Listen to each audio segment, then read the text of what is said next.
MMAWeekly.com, Damon Martin here with Yves Edwards. Yves, of course, congratulations on another phenomenal win. Let's start here, the week before you got here, 10-year anniversary in the UFC and a birthday. What was better?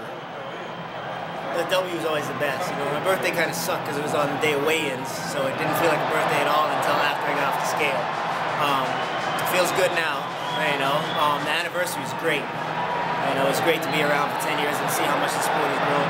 So I'm just looking forward to the next one at this point.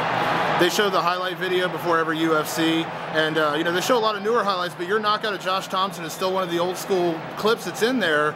Is it cool just to, you know, to see you being one of the guys that's been here and really proven yourself over the years, and you're still around?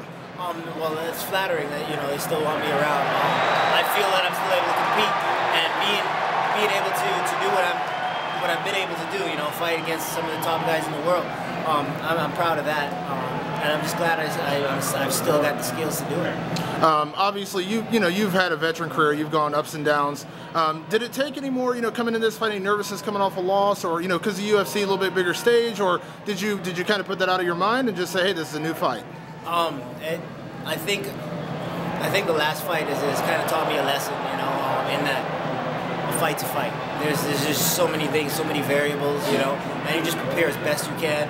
And once you get in there, it's not about superstitious things or anything other than how focused you are, how prepared you are, and how hard you've worked. You know, Stout, he found an opening in my game, and he exploited it, and I think I've closed that up. And now, you know, I'm just going to keep prodding forward, and if somebody else exposes something, then I'm going to close that gap up too. Rafaello Oliveira, a very tough opponent. We knew he's had a very good ground game, but you went out there and you struck with him. I hate to use the word reckless abandon, but I would say reckless abandon with a purpose. You didn't seem to fear his takedowns and his ground game. Can you talk to us a little bit about that? I've been training with some good guys, and takedowns don't threaten me at all anymore. I don't care. I'm going to defend a lot of takedowns, and if you take me down, I'm going to get up most of the time. So when I want to be on the mat, it's probably going to be on my terms, you know, for the most part. So especially against a high-level black belt in Brazilian Jiu-Jitsu, their wrestling is not always the best, you know.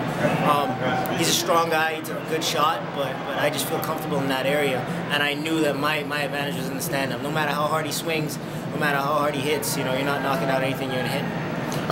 You've had some pretty dynamic finishes throughout your career. The Edson Berto fight, obviously your Josh Thompson fight. This one was a nice head kick. I mean, you glanced around the top of his dome. Can you rank that for us? I mean, what did it feel like to not only win, but to kind of win with that kind of emphatic finish? You know, honestly, I don't remember. I remember throwing the check hook and dropping him, and then he got up and tried to survive.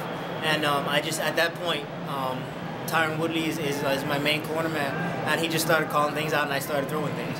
So at that point, I was on autopilot, and I really don't even remember what it looked like at the end. I wasn't even looking at it when I was talking to Joe. I was kind of just glad and just happy. It's my birthday. It's my birthday present to myself. The ending of the fight, you were punishing him pretty good. It's not your job to stop the fight. It's the referee's job. But did you feel it went a little bit long? I think he was out for a minute. I didn't put too much pressure on him when I put my hooks in and I got to his back. I didn't hit him too hard, I don't think. I think I threw a few shots there, but when I got my hooks in, I felt like he didn't feel strong. He didn't feel like he was there. He felt like a child, you know. And I've trained with that guy before. He's a strong guy. So at that point, I felt it was over. I just wanted to throw some shots to get Mario to stop it, and he stepped right in at that point. But I think he was out a little bit before that. But you know, Mario's a great ref, and he wanted to give him a chance to fight. I won't necessarily ask you what's next, but with this week being what it was, the 10-year anniversary, the birthday, and then to cap it off with a win, I mean, how was this ride for you this week? It was wild. It was fun, you know, and I enjoyed it. I enjoyed getting the win at the end of the week. That was the whole focus of coming out here. So it's been a great time, and you know, it's that ride, you know. I just want to get back in line and get on and do it again. Thanks a lot, Yves. Thanks, David.